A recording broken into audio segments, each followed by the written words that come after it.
Hello, welcome, Cabbage here. So let's continue my top 10 lists of max looks by element. And then this time we will do wood.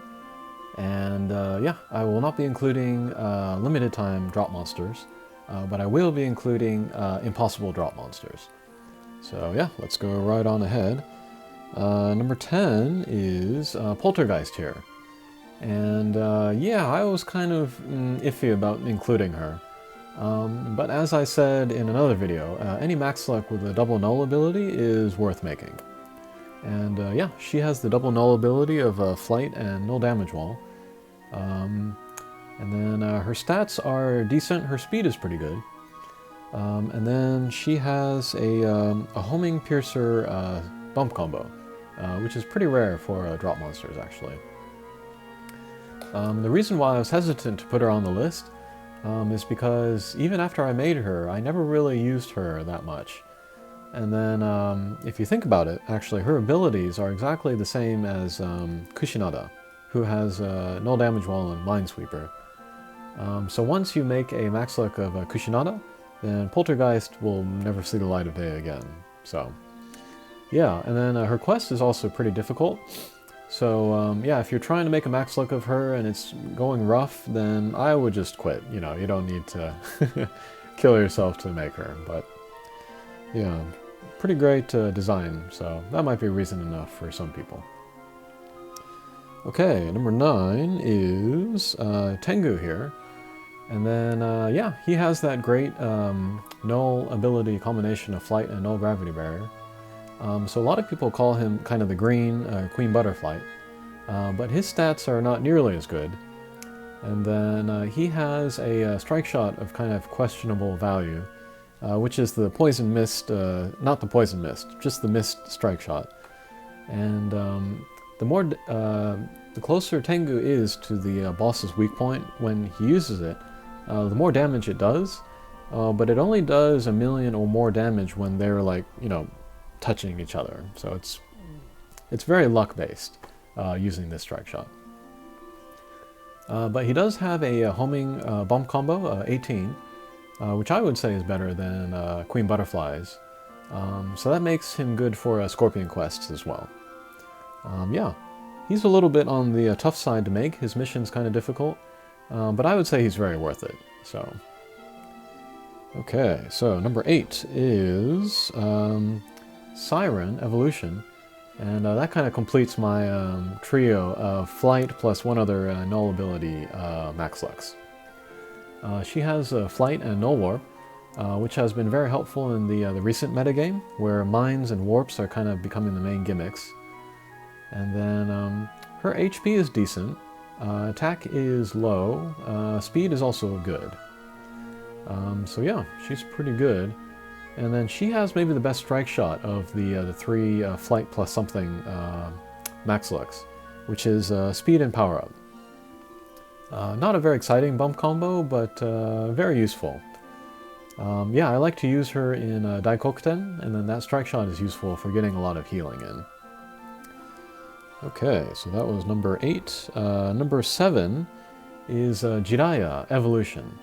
And I'm specifically making the case for the Evolution over the Ascension because he is the only green max luck that is bounce and null damage wall that can cross the one punch line in Bishamonten. In the Bishamonten Impossible stage, there are anti-pierce guys, and then if you hit them with a monster whose attack is high enough, you'll take down that guy in one hit. And that's very, very, very useful to have in the mission. So that's why I recommend the Evolution over the Ascension, because the Evolution has a higher attack than the Ascension. And then, yeah, HP's pretty good, attack is very high, and speed is also good. So yeah, good stats all around. Bump combo is also strong. It doesn't get talked about a lot, but I would say it's strong. And then the strike shot, it's difficult to use, but it can take away over 1,000,000 damage. It's the one where it becomes very big, and it's best used in between the wall and the boss, preferably 2 walls in a corner. Okay, So that was Jiraiya Evolution. Next, number 6 is Zhang Jie. And yeah, she has Pierce and Null Warp. And then actually both of her versions are good. This is the Ascension version, and she has a command strike shot. It's only 16 turns, so it's not that strong, but it can be good for clearing out the little guys in a stage. And then the Evolution has 2 things going for it. It has a Beast Slayer, which works good against like the bulls that move around. And then her strike shot has the speed and power up, and then breaks shields, I think. Either shields or drones. So yeah, both versions are good. It mostly depends on which strike shot you like better. Okay. Next, number 5 is PCG3 Evolution.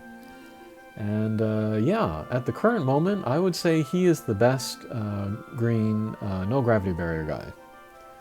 And the reason for that is that HP is pretty high, and then he has a very good bump combo. He has the vertical laser, which is pretty easy to use and position, but he is a blast type. So actually that vertical laser, it has the same attack as a power type's one-way laser, which is more difficult to use. So yeah, you can really use him well with his bump combo. Just have to work on his positioning a little bit. And then he's also highly recommended because he's easy to make too. His stage is pretty easy, so. Okay, and then number 4, my top number 4 pick. This might be a little controversial, but this is PCG3 Ascension. And then I love this guy. He has high stats except for his speed. And then he has a homing shot which hits a bunch of guys. And then he has a Demon Slayer, which works on many enemies and bosses. And then the main reason to use him is for his 8-turn strike shot, which ignores all gimmicks, pretty much. So yeah, with that in mind, you could take him to almost any mission at all. That's not fire. Yeah, because if you play carefully, you only need to worry about gimmicks every other turn. And then those other turns, you can just ignore them. Yeah, he's a lot of fun to use. And if you get a chance, try to hear his voice in the Japanese version. It's pretty cool. Sounds very crazy. Okay, so the number 3 max luck for green, I would say, is Giga Mantis Evolution. And then just like Jiraiya Evolution, this guy's kind of necessary for Bishamonten.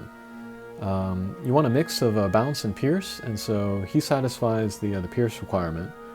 And then he also has attack high enough to take down the anti-bounce guys in one hit. Yeah, stats are a little bit low, but yeah, very usable.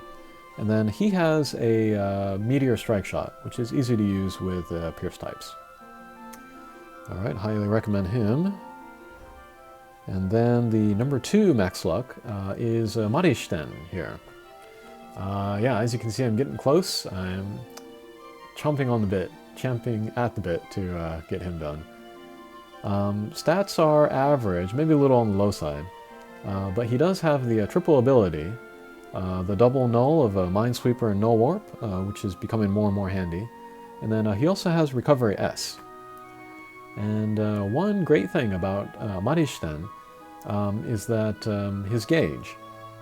He has the same speed gauge as any impossible monster, which is a little bit on the fast side, but it's not as fast as other Recovery S monsters, so that's a big help. Yeah, I was afraid that his gauge was going to be very fast, which would have made me less likely to use him, but it's the typical impossible gauge, so yeah, that's just fine. His bump combo, he has the Cross Laser XL, which is actually pretty darn strong. Yeah, and it goes in 4 directions, so it's very usable. And then he has a strike shot, which 1 charges up very quickly, and then 2, it creates a field around him that he's kind of limited to, and then that can help you create match shots and pinch shots just out of nowhere. Yeah, pretty much no other monster has that ability besides like Fox Metal. So yeah. Yeah, that strike shot is kind of considered one of the best in the game, but it takes skill and timing to use it well. Okay, and then the top wood max luck is Coconada here, and she may be the best in the game. It's between her or Izanami. Her stats are a little on the low side, except for her speed, and then she also has a triple ability. The double null of Minesweeper and null damage wall, and then also a Viva Leaf Slayer, which comes in handy once in a while, not all the time. But yeah, so she has a very good versatility for those double nulls, but people will take her to missions with warps or gravity barriers just for her strike shot and bump combo. The strike shot is maybe I would say the best in the game. It's the Grand Command Strike Shot, which moves all your guys in whatever direction you like. And then it also includes the plasma in there, so lots and lots of damage. And then, yeah, her bump combo, the plasma, that can get you like, 6, 7, 800,000 damage pretty easily on every attack, so very, very crazy. Yep, she's coming along as well. When she is done, the world will change. Alright, so those are my picks for top wood max lux. Let me see if there are any honorable mentions. Not really. Not really. Alrighty. Yeah, that'll do it. We'll see you again. Take care.